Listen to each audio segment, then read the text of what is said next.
morning and welcome to World Talks on TVP World with me, Hashim Kumar. According to Polish radio's IAR news agency, a group of US President-elect Donald Trump's military aides visited Poland on Thursday for talks. They met with President Andrzej Duda and Warsaw Mayor Rafał Trzaskowski. Although the parties to the talks are keeping mum about what was discussed, the Polish Deputy Defence Minister, Cezary Tomczyk, told reporters that the visit by the delegation reflected a, and I quote, forward-looking approach and the Americans' strategic foresight. What does this mean, both in terms of the US support in the Ukraine war and its strategic plan for the region? Well, to dissect this issue, we are joined by Joshua Burgin, his programme coordinator at the Warsaw Security Forum and a regular contributor. Joshua, welcome back. Good to see you. Good morning. Thanks for having me. Good morning. So we've got a delegation which consists of the former US Secretary of the Army, two retired generals who are deeply embedded in the previous Trump administration. What's the message that this visit is sending out? I think it's a strong signal that the United States, whether under Democrats or Republicans, sees the relationship with Poland as critical, important, and worth spending time to maintain and build relationships with, regardless of the political construct in the United States. Okay, understood. So how does that square with major concerns in the region that basically the US is going to turn its back on the region, pull support from Ukraine and so on? How do you reconcile the two? Well, the notion that Donald Trump doesn't want to have forever wars, doesn't want to see the U.S. industrial military complex out there harvesting funds out of the taxpayers and stomping around the world in a big way, meaning with large presences, doesn't necessarily mean that Donald Trump is willing to just immediately discard Ukraine and go ahead and give a win to Moscow. In fact, I have personally long argued that Trump cannot do this. It violates his brand. It violates his status as an American and as the president of the United States. I just can't imagine that he's going to just willy-nilly hand Ukraine over to Russia. That said, there are complexities. And again, Poland is a critical piece of Central European. In fact, I would argue it is the key leader when it comes to military and defense for Central and Eastern Europe as a whole, certainly exceeding many of its neighbors to the west.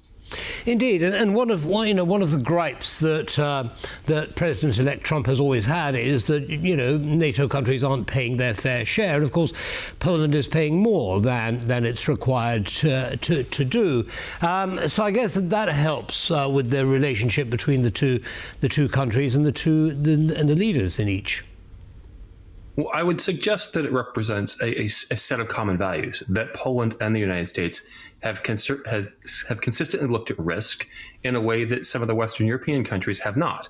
And personally, while I'm not part of this administration, I would absolutely hope that the United States prioritizes the relationship with Poland over some of the traditional majors in Europe, traditional majors who've been slow-walking their sort of own defense spending, slow-walking the defense for Ukraine, and sort of perhaps keeping on the back burner the notion of returning to business as usual with Russia. Now, this has been called a wake-up call, or President Trump's rhetoric has been called a wake-up call for European countries within NATO. However, this is not new, is it? President-elect Trump has been saying this since before his election in 2016.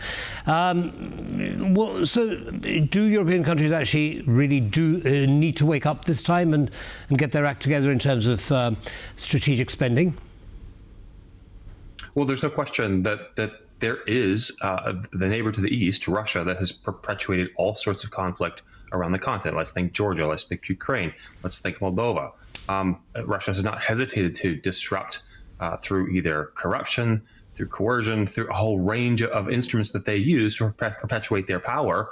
And it's almost silly. We're talking about the 12th ranked economy in the world versus the combined power of Europe. Europe that is on population, on wealth, on technology, innovation, heads and leaps and bounds above Russia, but seemingly unwilling to get off its seat and or organize to come together to create for its own defense. All these talks of strategic autonomy and other things, talk, when Europe comes together and defines clear standards for things they're going to produce, things they're going to buy, and begin to project power, both internally and to the region, the world will begin to take it more seriously.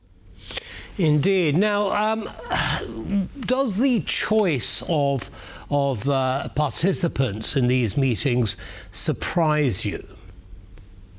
Not particularly. I mean, the relationship between Poland and the United States has long had military cooperation out at the forefront, and the notion that there would be a political advisor, someone who will likely be in the White House as a member of staff or advising the National Security Council, politically advising the President of the United States, is well within norms. While I think we're paying more attention these days, the fact of the matter is these sorts of trips are not unusual and are consistent with the way administrations set up and maintain ties. Again, in a bipartisan way. Notice this delegation met with officials from PO and officials from Peace as well. Understood, but there was no meeting, so far as we know, planned with Mr. Trzaskowski, Foreign Minister, or Prime Minister Tusk. Are we expecting those meetings to take place? That I couldn't speculate or say. I mean, those of us who pay attention and watch these things are watching closely. That said, I'm also quite sure that the relationship set is fairly well developed and people are understood. And as Mr. Trzaskowski has consistently said, he has strong relationships on both sides of the aisle in the United States with Republicans and Democrats. I'm sure those back channels are well established. Does the meeting with the mayor of Warsaw signify anything? I mean, is this a signal that the Trump administration thinks he's going to win? He's going to be the incumbent in the next presidential election in Poland? I wouldn't read that much into it. The fact of the matter is the Polish presidential election is some months off. It's still the candidates are still sort of defining and aligning themselves. That said, I'm sure that the presidential team can see that Mr. Trzaskowski has run in the past, that he's done well, that he has name recognition around the country. At the same time, I noted that they've met with peace representatives as well. We've seen in recent days some of the sort of apples to apples polling or sort of party preference polling that Peace is sort of climbing back in there, maybe topping PO in certain cases. So I think they're probably hedging their bets and making sure that they have connections on both sides of the equation. Again, I believe the United States recognizes the incredible value of Poland and is not looking for it to be sort of a one party only connection, but one that sort of works with both sides of the equations, come what may. The United States have partners and allies in both sides of the political spectrum in Poland. Understood. So covering all the bases. Now, this visit comes even before President-elect Trump has been confirmed. Does the timing, the haste, if you like, mean anything? Again, I wouldn't read too much into that. I think these are things that have historically happened behind the scenes, and yet we're now paying more attention than ever. More media, more social media is in place to observe these things in real time. The notion that the presidential administration will begin effectively January 20th of 2025 is the normal standard thing, and the notion that the administration is getting ahead of things is more in line with what I would see as normative. I wouldn't see this as any sort of overreach, jumping the shark in any way, shape, or form. No, I wasn't suggesting that it might be overreach. What I was asking about was, is Donald Trump getting his ducks in a row so that he can be effective from day one after he's confirmed? Absolutely. This time around, the Trump team began transition earlier, began sort of putting out plans, contingencies, organizing, identifying staff. I think this administration is going to be far more organized than they were in 2016, and that's being evidenced as we're seeing right here on foreign policy.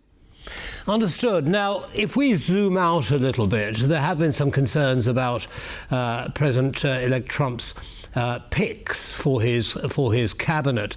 How would you again square those people and their diversity of views on Europe with this visit? Well, I mean, if we're looking wholly domestically, so looking at the cabinet as a whole, I mean, Trump has been very consistent. He's looking to disrupt status quo.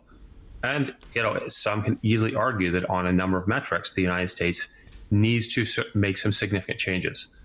As I look, I mean, certainly some of these picks I celebrate. I'm originally from the state of Florida. I was with then Former Speaker of the House, Marco Rubio, this is the Florida House of Representatives. He was running for the United States Senate at a time when he was polling at 3% and doing incredibly poorly, to then sitting Governor Charlie Crist, to see his political arc range from that zone of sort of almost doom to now being the nominated Secretary of State.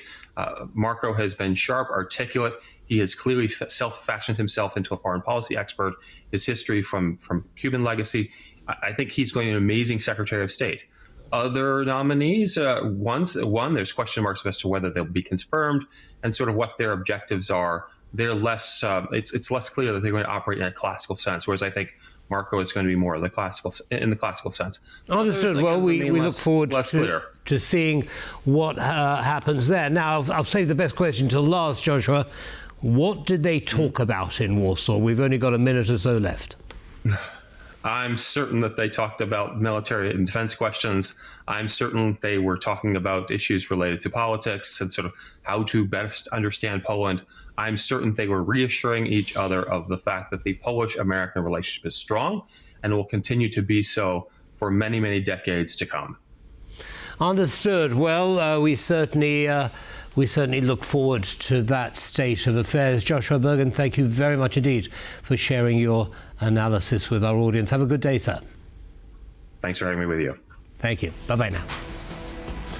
And that's all from this episode of World Talks. Don't go away. Lots more coming up, as always.